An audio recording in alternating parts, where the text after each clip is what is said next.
আসসালামু আলাইকুম এভরিওয়ান। তো কি অবস্থা, কেমন আছো তোমরা? আশা করি আল্লাহর রহমতে অনেকটাই ভালো আছো। আল্লাহর রহমতে আর তোমাদের ভালোবাসায় আমি অনেকটাই ভালো আছি। তাই তো তোমাদের জন্য নিয়ে আসলাম কে আমার আপনজন গল্পের আরো নতুন আরেকটা পর্ব। তো আর বেশি দেরি না কইরা চল আমরা গল্পটা কন্টিনিউ করি। ঈশা আমার সামনে এসে বলল, আমি তোমাকে ভালোবাসি। আমি তার কথা শুনে অনেকটাই অবাক হই। আমি বললাম, আপনি কি পাগল হয়ে গেছেন? ঈশা বলল, না, আমি মন থেকে বলছি। আমি বললাম, মনে হয় আপনাকে ভূত ধরছে তাই আপনি এগুলা বলতেছেন। ঈশা বলল, সত্যি আমি মন থেকে বলছি, তোকে আমি অনেক ভালোবাসি। আর আগের সব ব্যবহারের জন্য আমি মন থেকে ক্ষমা চাচ্ছি। আমি বললাম, ঠিক আছে। আপু অনেকটাই অবাক হই। আপু বলল, আচ্ছা তাহলে তোরা কথা বল, আমি আসি। আমি আবার কাবাবে হাড্ডি হতে চাই না। আমি বললাম, আচ্ছা আপু। এই বলে আপু চলে গেল। অনেকক্ষণ ঈশার সাথে কথা বললাম, তার কাছ থেকে বিদায় নিয়ে চলে আসলাম। রাতে শুয়ে শুয়ে তার কথা ভাবছি। হঠাৎ দেখি আননোন নাম্বার থেকে একটা কল আসলো। কলটা রিসিভ করতে ওই পাশ থেকে বলল, ওই কেমন আছো? আমি উত্তর দিয়ে বললাম, হ্যাঁ ভালো আছি, তুমি কেমন আছো? ঈশা বলল, আমাকে চিনতে পারছো কেমনে? আমি বললাম, তোমার কণ্ঠ কখনো ভুলার মতো না। ঈশা বলল, আর পাম দেওয়া লাগবো না, রাতে কি খাবার খাইছো? আমি বললাম, হ্যাঁ খাইছি। তো এতক্ষণ কি করছিলা? আমি বললাম, এই তো ফেসবুকিং করছি। ঈশা বলল, কয়টা মেয়ের সাথে প্রেম করো? আমি বললাম, একটাও নাম। ঈশা বলল, তাহলে আমি কে? আমি বললাম, তুমি তো আমার সেই মহারানী, যাকে নিয়ে আমি 7 জন্ম কাটাতে চাই। ঈশা বলল, ওরে আমার বাবুটা। আমরা আরো অনেকক্ষণ কথা বললাম। কথা বলতে বলতে কখন যে ঘুমিয়ে গেছি তা ঠিক মনে নেই। সকালে ঘুম থেকে উঠে দেখি ঈশা এখনো লাইনে আছে আর আমাকে ডাকছে। আমি ঘুম ঘুম চোখে উত্তর দিলাম। উত্তর পেয়ে ঈশা বলল, মহারাজের এতক্ষণে ঘুম ভাঙছে, কতক্ষণ ধরে আপনাকে ডাকছে? আমি বললাম, কখন যে ঘুমিয়ে গেছি তা ঠিক মনে নেই। ঈশা বলল, তাড়াতাড়ি রেডি হয়ে কলেজে আসো। আমি অলরেডি কলেজে এসে বসে আছি। ঘড়ির দিকে তাকিয়ে দেখি 9টা বেজে গেছে। তাড়াতাড়ি ফ্রেশ হয়ে কলেজের উদ্দেশ্যে বের হলাম। কলেজ গেট দিয়ে ঢুকতে দেখি ঈশা আজকেও একটা শাড়ি পরে আছে। নীল শাড়িতে ওকে অনেক সুন্দর লাগছে। আমি বললাম, কি ব্যাপার, আজকেও যে শাড়ি পরে আসছো? ঈশা বলল, তোমাকে নিয়ে ঘুরতে যাব তাই। আমি বললাম, আমাকে নিয়ে আবার কোথায় যাবে? ঈশা বলল, গেলেই দেখতে পারবে। এই বলে ঈশার সাথে চললাম। ঈশা বলল, হেঁটে হেঁটে যাবে নাকি রিক্সা করে যাবে? আমি বললাম, তুমি যেমনে কও। ঈশা বলল, আচ্ছা তাহলে একটা রিক্সা ডাকো, দুইজনে রিক্সা করে যাচ্ছি। আজকে প্রথম কোনো মেয়ের সাথে বসছি, অনুভূতিটা একটু অন্যরকম লাগছে। ঈশা আমার হাবভাব দেখে বুঝে ফেললো আর আমার দিকে একটু চেপে বসলো। আমি বললাম, এই ঈশা একটু সাইডে বসো। ঈশা বলল, না। এই বলে ঈশা তার 2 হাত দিয়ে আমার একটা হাতকে জাপটে ধরে বসে রইল। দুইজনে একটা পার্কের মধ্যে গেলাম। অনেকক্ষণ সেখানে কথা বলে বাসার উদ্দেশ্যে রওনা দেব। এমন সময় দেখলাম সচল ভাইয়া ঋতুদের বাসার দিকে যাচ্ছে। আমি তাকে দেখা মারতই। আমি ঈশাকে বললাম, ঈশা তাহলে তুমি এখন যাও, আমার একটু কাজ আছে। ঈশা বলল, কি এমন জরুরি কাজ? আমি বললাম, তোমাকে পরে বলবো। এই বলে সচল ভাইয়ের পিছু পিছু যেতে লাগলাম।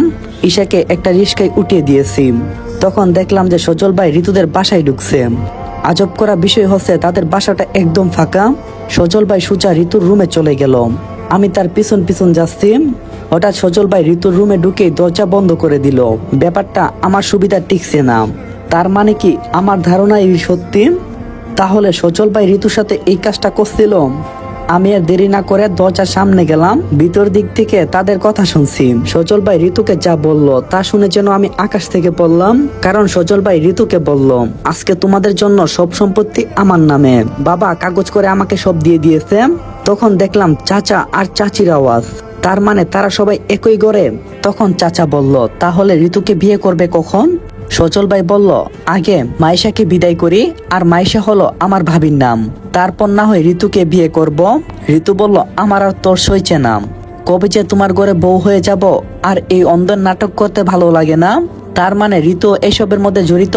আমার মাথা কাজ করছে না, কি করব কিছুই বুঝে উঠতে পারছি না। দরজার মধ্যে একটা লাথি মারলাম। তখন কেউ এসে দরজাটা খুলে দিল। ভাইয়া আমাকে দেখে যেন চমকে গেল আর বলল, তুই এখানে? আমি বললাম, তুমি এখানে কি করো? তখন সচল ভাই বলল, আমার একটু কাজ আছে তাই আসছি। আমি বললাম, এই তোমার কাজ, ঘরে বউ রেখে এখানে অন্য মেয়ের সাথে নষ্টামি করার জন্য আসছো?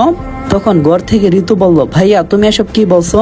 আমি বললাম, চুপ, তোর ওই মুখ থেকে আমাকে ভাই বলবি না। আর কত অন্ধের নাটক করবি? জানিস তোকে নিজে ছোট বোন মনে করতাম, কিন্তু তুই আমার সাথে যেই কাজটা করছস তা আমার সারা জীবন মনে থাকবে। একটা দর্শকের টেক দিছস আমার গায়ে। তখন সচল ভাই হামাগুড়ি দিয়ে বলল, প্লিজ অনন্ত তুই কাউকে বলিস না। আমি বললাম, আমি সবাইকে বলে দেব। তখনই কেউ একজন আমার মাথায় লাঠি দিয়ে আঘাত করলো। চারপাশটা যেন অন্ধকার হয়ে যাচ্ছে। অজ্ঞান হয়ে সেখানে পড়ে যায়। যখন জ্ঞান ফিরে তখন দেখি আমি 4 রাস্তার মোড়ে একটা জঙ্গলের ধারে পড়ে আছি। উঠতে চেষ্টা করলাম, কিছুতেই উঠতে পারছি না। মনে হচ্ছে তারা আমাকে অনেক মারছে। মাথায় হাত দিয়ে দেখলাম এখনো রক্ত পড়ছে। এই অবস্থায় কোনোভাবে পকেট থেকে মোবাইলটা বের করে আকাশকে ফোন দিলাম। আকাশ ফোনটা রিসিভ করতে ওই পাশ থেকে বলল, কিরে অনন্ত, কি হয়েছে তোর? আমি বললাম, বন্ধু তাড়াতাড়ি 4 রাস্তার মোড়ে আয়। এই বলে আর কোনো কিছু বলতে পারলাম না। আবারও সেখানে বসে পড়লাম। কিছুক্ষণ পর আকাশ আসলো গাড়ি নিয়ে। আকাশ গাড়ি করে আমাকে হসপিটালে নিয়ে গেল এবং আমাকে সেখানে ট্রিটমেন্ট করা হলো। ডাক্তার বলেছিল যদি আর কিছুক্ষণ দেরি হতো তাহলে হয়তো ওনাকে বাঁচানো সম্ভব হতো না, কারণ অনেক রক্ত ঝরে গেছে তার শরীর থেকে। ওনাকে 2 দিন এখানে রাখতে হবে। আকাশ বলল, না আমি ওকে আমার বাসায় নিয়ে যেতে চাই। তখন ডাক্তার বলল, না মিস্টার আকাশ, তা কোনোভাবেই সম্ভব না, রোগীর অবস্থা তেমন ভালো না। তখন আকাশ আমাকে বলল, অনন্ত তোর সাথে কি হয়েছিল আমাকে সবটা খুলে বল। আমি মনে মনে ভাবলাম কি বলবো আকাশকে, যে নিজের ভাই আমার সাথে এই কাজটা করছে, তাও আবার সম্পত্তির লোভে। আকাশ বলল, কি হয়েছে, কথা বলছস না কেন? তখন আমি আকাশকে বললাম আমার সাথে ঘটে যাওয়া সব ঘটনাগুলো। তখন আকাশ আমাকে বলল, তুই আমাকে আগে কেন বললি না? আমি বললাম, সরি রে দোস্ত, বলার সময় পাইনি। দেখতে দেখতে 2টা দিন কেটে গেল। আর 2 দিন ধরে কলেজে যাওয়া হয়নি। ঈশার সাথেও তেমন কথা হয়নি। ঈশা মনে হয় অনেকটাই চিন্তায় আছে। কোনো রকমে বাসায় গিয়ে পৌঁছালাম, কারণ আর 1 সপ্তাহ পরে পরীক্ষা।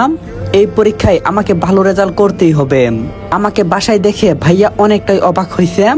ভাইয়া ভাবছিল আমি সবকিছু তাদেরকে বলে দেব, কিন্তু আমি তার কথা কাউকে বলি না। তা বুঝতে পেরে ভাইয়া অনেকটাই চমকে যায়। মনে মনে ভাবতে থাকে, মনে হয় আমার ভিতরে কোনো একটা প্ল্যান আছে, তাই আমি এখন কাউকে বলছি না। সত্যি বলতে আমি যে চাই না আমার ভাই কারো কাছে কালার হোক। মনোযোগ দিয়ে পড়তে শুরু করলাম।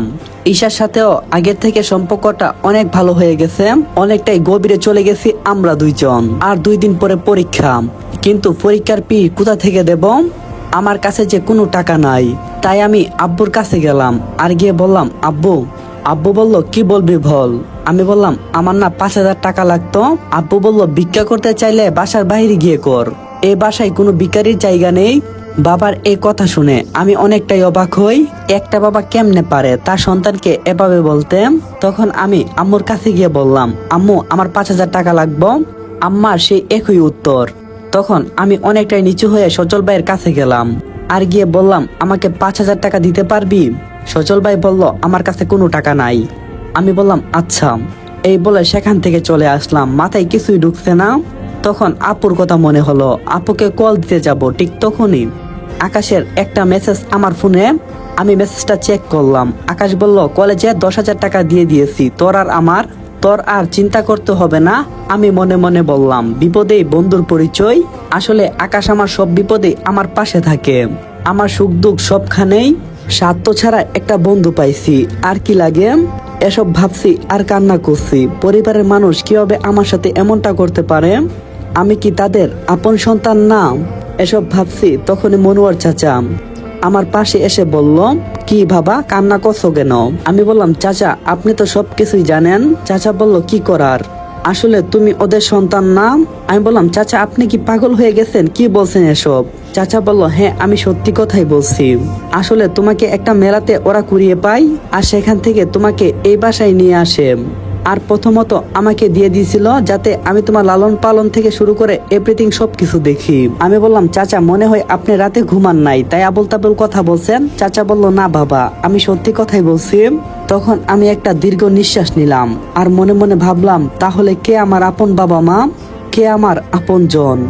আসসালামু আলাইকুম এভরিওয়ান। তো এই পার্টটা এখানে সমাপ্ত করলাম। পরবর্তী পার্টের জন্য অপেক্ষায় থাকবেন সবাই। সুন্দর করে একটা লাইক আর একটা সুন্দর কমেন্ট আর চ্যানেলটা সাবস্ক্রাইব করে যাইয়েন।